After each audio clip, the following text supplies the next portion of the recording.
You, John Fitzgerald Kennedy, do solemnly swear. I, John Fitzgerald Kennedy, do solemnly swear.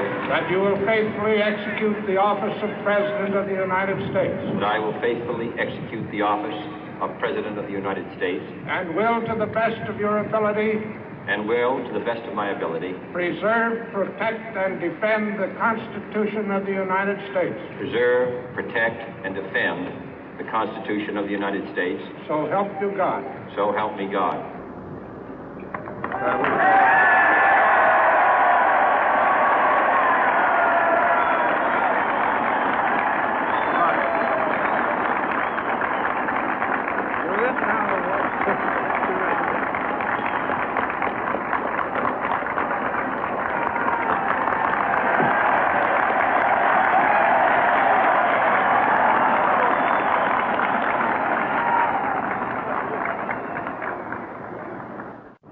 Vice President Johnson, Mr. Speaker, Mr. Chief Justice, President Eisenhower, Vice President Nixon, President Truman, Reverend clergy, fellow citizens.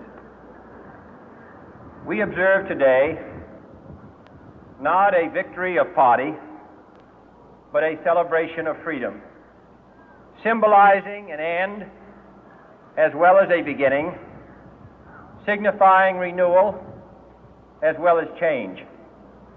For I have sworn before you and Almighty God the same solemn oath our forebears prescribed nearly a century and 3/4 ago.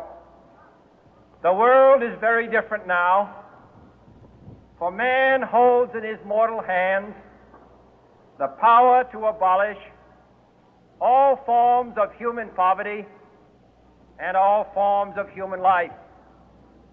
And yet the same revolutionary beliefs for which our forebears fought are still at issue around the globe. The belief that the rights of man come not from the generosity of the state, but from the hand of God. We dare not forget today that we are the heirs of that first revolution.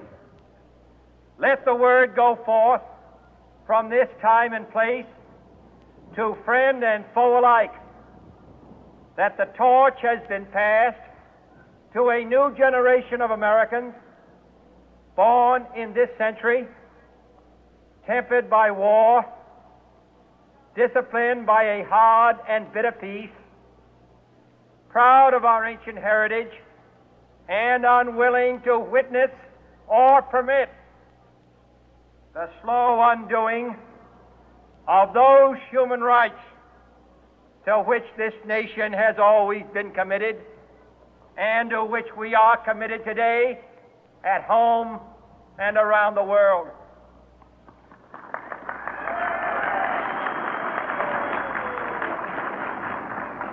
Let every nation know, whether it wishes us well or ill, that we shall pay any price, bear any burden, meet any hardship, support any friend, oppose any foe to assure the survival and the success of liberty.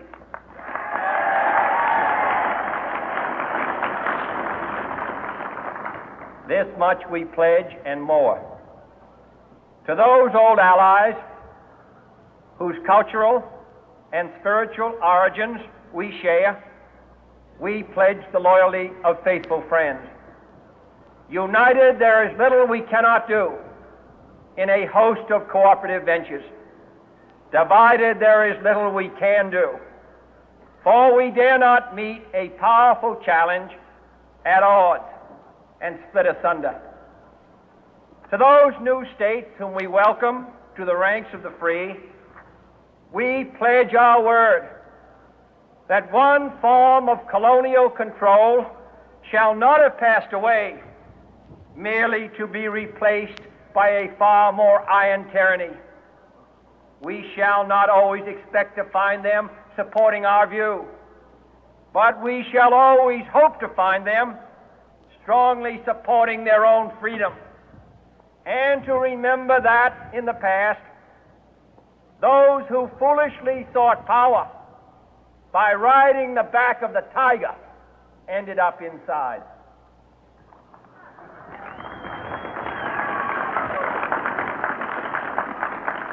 To those people in the huts and villages of half the globe struggling to break the bonds of mass misery, we pledge our best efforts to help them help themselves for whatever period is required, not because the communists may be doing it, not because we seek their votes, but because it is right.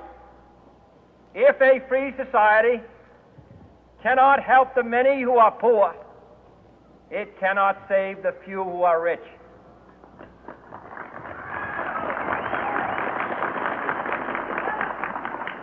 To our sister republics south of our border, we offer a special pledge to convert our good words into good deeds, in a new alliance for progress, to assist free men and free governments in casting off the chains of poverty.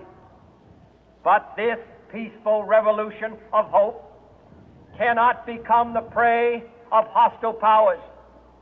Let all our neighbors know that we shall join with them to oppose aggression or subversion anywhere in the Americas. And let every other power know that this hemisphere intends to remain the master of its own house.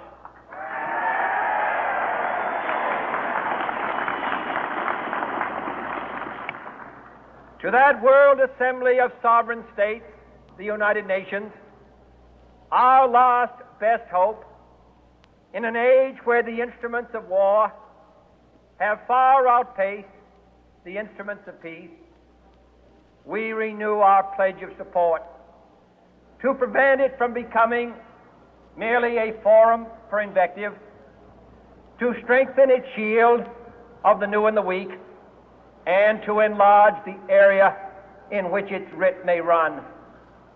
Finally, to those nations who would make themselves our adversary, we offer not a pledge, but a request that both sides begin anew the quest for peace.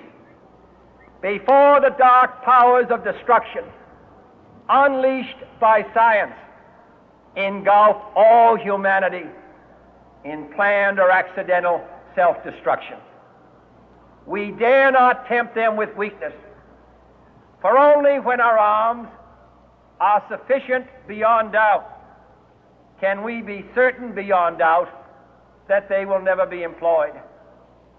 But neither can two great and powerful groups of nations take comfort from our present course, both sides overburdened by the cost of modern weapons, both rightly alarmed by the steady spread of the deadly atom, yet both racing to alter that uncertain balance of terror that stays the hand of mankind's final war. So let us begin anew, remembering on both sides